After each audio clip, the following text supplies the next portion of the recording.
Hey guys, it's an update. We got it torn down, got the pan off, everything here. Here's the timing chain, and that is, put that on 2 years ago. So brand new double roller. Well, it was brand new, but I got a new one to put on there. Here it is. Sorry about that. These are the 86 flat tops. Just a little bit of carbon. Don't really see anything noticeable. The only thing I did notice was, and I'll show you these in a minute, but here's all the pistons here. Getting ready to pull this camshaft out. That's the XE264. But what I did notice, on the lifters, see if this will pick them up. Looked like almost all of them had these scuff marks in them. I don't know if that was causing the lift, the ticking noise. If these the lifter bores don't feel really rough, and don't. But I don't know. They may need to be honed or something. But I don't know if that was causing it. Otherwise, yeah, the heads looked good. And all the heads, and again, all this stuff, this would probably all wipe off a brake clean. So, and then let's see if we can get some of the witness marks on the valve stems. They all look pretty similar. Let's see.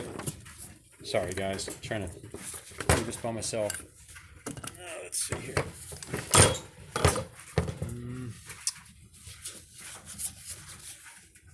You can see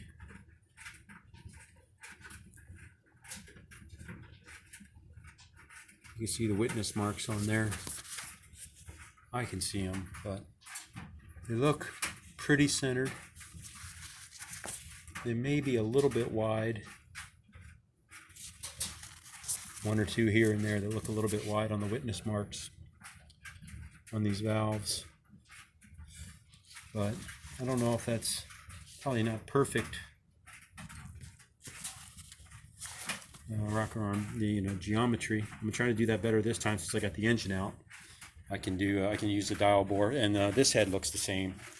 Yeah, I mean, head gaskets look pretty good. I don't see anything crazy on there. Those are the 1011-2s.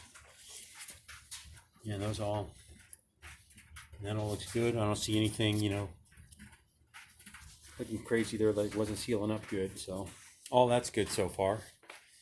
Again, everything here looks okay. I'm gonna pull the cam out tonight, and then possibly maybe pull a main cap or a rod journal and see. But I don't know. I'm kind of concerned that all those lifters had the scuff marks in them. So maybe these need to be honed out or something, the lifter bores. Other than that, I was very surprised. Everything came apart, came out pretty easily. The only thing we had, I obviously had some issues with the transmission fluid. So anyway, anybody that's looking for an AOD, it's out. It does have the 10.5-inch, let's see, that's the block plate there. 10.5-inch FTI 3200 stall converter.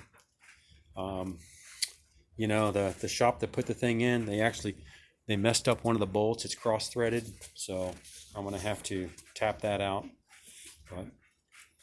or let the next person do it. I mean, this thing still works.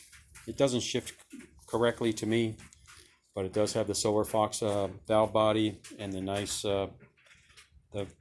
street strip type converter. But man, these AODs are heavy. Particularly, I can lift this 5-speed up by myself. And this thing takes 2 people. So I do want to get that on the scale and see how heavy that is compared to the T5. Anyway, I'll quit rambling, but yeah, that's there's the timing chain. And I can't remember if this was a comp cam or might have been an Edelbrock one that I got locally. But anyway, that's That's after 2 years, and obviously taking it to the drag strip this year and stuff. Not a ton of miles. Yeah.